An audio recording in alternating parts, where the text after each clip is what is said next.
In the quiet town of Serenity Falls, Vienna Hawthorne lived a life that seemed to conform to its namesake.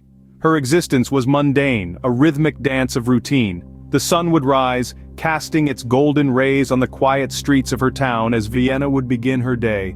Her mornings were spent in the library, afternoons dedicated to her job at the local bakery, and evenings enjoying the solitude of her home, a quaint cottage nestled on the outskirts of the town. Serenity Falls was a cocoon of comfort, a place where life moved at a languid pace. Its tranquility echoed in the rustling leaves, the bubbling brooks, and the gentle whispers of the evening breeze. Yet, in this symphony of serenity, a strange discord was about to strike. One evening, as the sun dipped below the horizon, casting an orange glow over the peaceful riverbank, Vienna found herself drawn to the waterside. The rhythmic murmur of the flowing water, the rustle of leaves in the evening breeze, they all painted a picture of tranquility. But this serene canvas was about to be disrupted. Out of the shadows emerged a mysterious figure, a silhouette draped in uncertainty.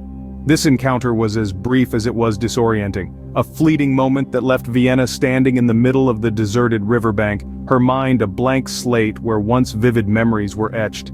A sense of confusion gripped Vienna. The details of her life, her identity, her reason for being in this serene town, they all seemed like elusive fragments slipping through her consciousness.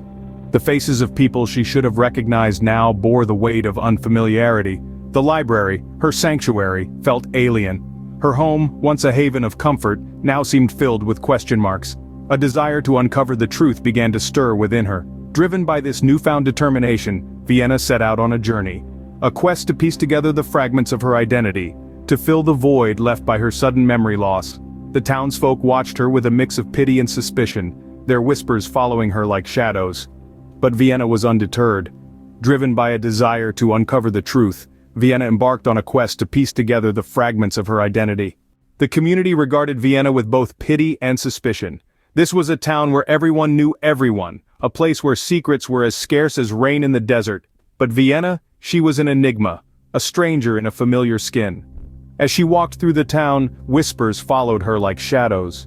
Conversations hushed when she entered a room, and gazes lingered with unspoken secrets. The townsfolk held a secret, a truth about Vienna that she herself was oblivious to. Vienna's interactions with the townsfolk were a study in contrast.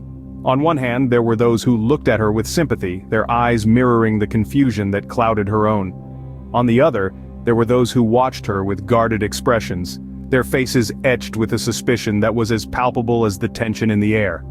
Amidst this dichotomy, Vienna was a ship lost at sea, trying to navigate the stormy waters of her forgotten past. In her quest for answers, Vienna discovered a series of journals hidden throughout her home. These weren't just books, they were time capsules, each page a window into her past. A graduation photo, a fleeting mention of a lost love, the ink-stained pages a palimpsest of forgotten emotions. The journals served as a beacon, guiding Vienna through the fog of her lost memories, leading her closer to the truth. And then, the revelation hit her like a bolt of lightning. The town, it seemed, was a stage where destinies intertwined, and Vienna's memory loss was not a mere accident but a consequence of a carefully orchestrated plan. The townsfolk weren't just bystanders but integral players in a narrative that blurred the lines between reality and orchestrated fiction. Vienna's life, her identity, her memories, they were all part of a grand design, a puzzle that she was just beginning to piece together. She was the protagonist of her own story, but the script, it seemed, was being written by someone else. Vienna discovered that she was part of an experiment, a simulation of life where memories were manipulated, and identities were malleable. The mysterious figure, who had been a mere silhouette in the shadows, stepped into the light of truth. He was not a stranger but a guardian, assigned to guide her through the labyrinth of her obscured past.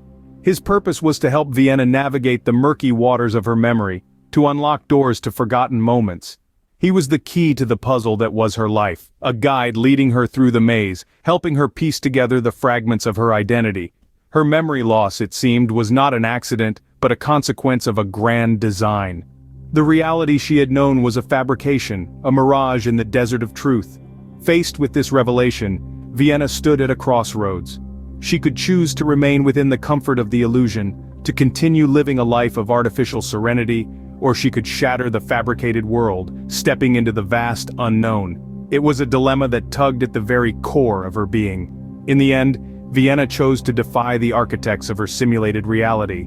She decided to confront the complexities of her true existence, to break free from the constraints of the artificial world. She chose to step into the unknown, to embrace the uncertainty of her real life. With newfound courage, she shattered the illusion, standing tall amidst the shards of her fabricated reality. Vienna, now free from the shackles of orchestrated memories, faced the vast expanse of the real world. She embraced it with open arms and a brave heart, ready to embark on the true journey of self-discovery.